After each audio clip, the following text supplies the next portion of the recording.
Sa isang maliit na barangay sa probinsya, may isang batang tahimik. Pangalan niya, si Enzo. Hindi siya sikat, hindi siya athletic, at higit sa lahat, hindi siya kilala sa eskwelahan. Pero, araw-araw, tinutukso siya. Uy, Enzo, nerd! Ba't di ka na lang mag-drop out? Wala ka namang silbi. Binubuli si Enzo. Walang araw na walang pangungutya.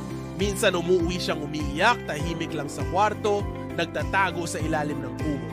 Pero kahit ganon, hindi siya sumuko. Isang araw, habang naglilinis ng library para sa isang punishment na hindi naman niya kasalanan, napansin niya ang isang luma, maalikabok na libro. Basic Economics. Di niya alam kung anong meron sa librong yon, pero may humatak sa kanya. Binuklat niya, binasa, at sa bawat pahina may kakaiba siyang nararamdaman. Para bang naiintindihan niya ang mga konsepto na parang instinct na sa kanya. Supply, demand, opportunity cost, inflation, habang ang iba'y nalilito, siya'y naliliwanag. Simula noon, ginugol niya ang gabi araw sa pag-aaral. Walang gadgets, walang tutor, libro lang at determinasyon.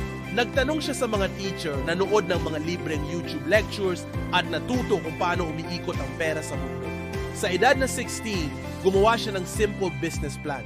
Gumawa ng maliit na online store. Hindi na siya basta simpleng batang binubuli. Isa na siyang young entrepreneur. Pagdating ng kolehiyo, tinanggap siya sa isang kilalang universidad. Full scholar. At bago pa siya graduate, may sarili na siyang investment firm. Ngayon, may 3 negosyo, may sariling bahay para sa pamilya niya. Nakakatulong na rin siya sa mga batang kagaya niyang minsan ay binagsak ng lipunan. At ang mga bully noon, tahimik na lang habang si Enzo pinapalakpakan ng buong mundo. Hindi mo kailangan maging sikat para maging successful. Hindi mo kailangang palakpakan ng iba para maniwala ka sa sarili mo.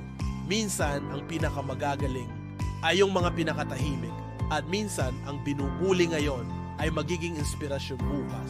Kung na-inspire ka sa kwentong ito, i-like at i-share mo ang video na to. Don't forget to subscribe para sa mas marami pang inspiring stories. Salamat sa pakikinig.